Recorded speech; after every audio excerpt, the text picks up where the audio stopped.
First and foremost ನಾನು ರಘು ಭಟ್ ಅವರಿಗೆ ನಾನು I thank him a lot. Because ನಾನು ಅವರು ತಾರೆ ಚಿತ್ರದಲ್ಲಿ ನಾನು ಸಂಗೀತ ನಿರ್ದೇಶಕಿಯಾಗಿ ಇದ್ದಾಗ ಅವರು he was also one of the hero. So ಆವಾಗಿಂದ ಆಲ್ಮೋಸ್ಟ್ 20 ಇಯರ್ಸಿಂದ ನಮ್ಮ ಫ್ರೆಂಡ್ಶಿಪ್ ಅಷ್ಟೇ. ಸೊ ಆ ಟೈಮಿಂದ ನಾನು ನೋಡ್ತಾ ಇದ್ದೀನಿ he has his own vision and dream.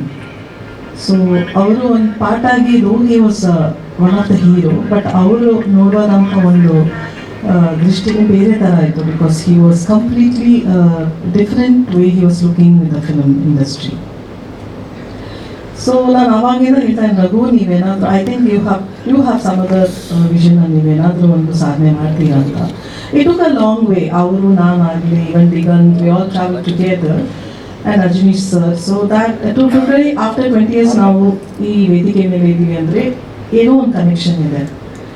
And Raghavendra ಸ್ವಾಮೀಜಿದ album ಒಂದು ಮಾಡೋದಕ್ಕೆ really we are very very thankful. And we can't ಅದು ಎಕ್ಸ್ಪ್ರೆಸ್ ಮಾಡೋಕ್ಕಾಗಲ್ಲ ಬಿಕಾಸ್ ನಾವು soulfully we are connected to him. And ಸುಮಾರು ಇನ್ಸಿಡೆಂಟ್ಸ್ಗಳು ನಡೆದಿದೆ, ಅದು ವಿ ಕಾಂಟ್ ಇವನ್ ಎಕ್ಸ್ಪ್ಲೈನ್, ಅದು ಒನ್ ಡೇ ಸಾಕಾಗಲ್ಲ, ಅಷ್ಟೊಂದು beautiful experiences we had. And Abby ಅವರು ಹಾಡಿದ್ದಾರೆ, ಅವ್ರನ್ನೂ ಒಂದು ಕಂಪ್ಲೀಟ್ಲಿ ಡಿಫ್ರೆಂಟ್. ಲೈಕ್ ನಾವು ಕಾಂತಾರದಲ್ಲಿ ಹಾಡಿದಾಗಲೇ ವಿವರ್ ಆ ಸಾಂಗ್ ಕಂಪೋಸ್ ಮಾಡ್ತಿದ್ದಾಗಲೇ ವಿವರ್ ಎಕ್ಸ್ಪೆಕ್ಟಿಂಗ್ ಒಂದು ಸಿಂಗರ್ ಬೇಕು ಅಂತ ಹೇಳಿ. ಸೊ ಆ್ಯಬಿ ಅವರು ಇನ್ಸ್ಟಾಗ್ರಾಮ್ನಲ್ಲಿ ನೋಡಿ I just put a message, Abby this is Bobby here ಅಂತ ಹೇಳಿ ಒಂದು ಕಾಂತಾರದ ಒಂದು ಸಾಂಗ್ ಇದೆ Ajaneesh sir. He was surprised, he couldn't believe it.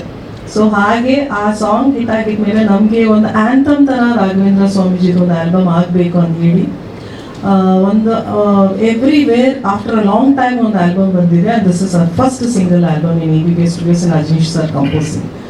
So ನಾವು ಇದನ್ನು ಬಿಗ್ ಲೆವೆಲಲ್ಲಿ ಮಾಡೋಣ ಅಂತ ಹೇಳಿ ಇಮಿಡಿಯೇಟ್ ರಘು ಭಟ್ ಅವ್ರು ಫೋನ್ ಮಾಡಿದ ತಕ್ಷಣ immediate we are there and we will do it in because ಅವ್ರು ಕೂಡ ಒಂದು dictionary today we are here in the stage and we wanted to ನಾವು ಒಂದು ಒನ್ ಆಫ್ ದ ಸೇವೆ ನಾವು ಮಾಡಬೇಕು, ಸಂಗೀತ ಸೇವೆ ಅಂತ ಹೇಳಿ we are really proud and happy to be a part of it.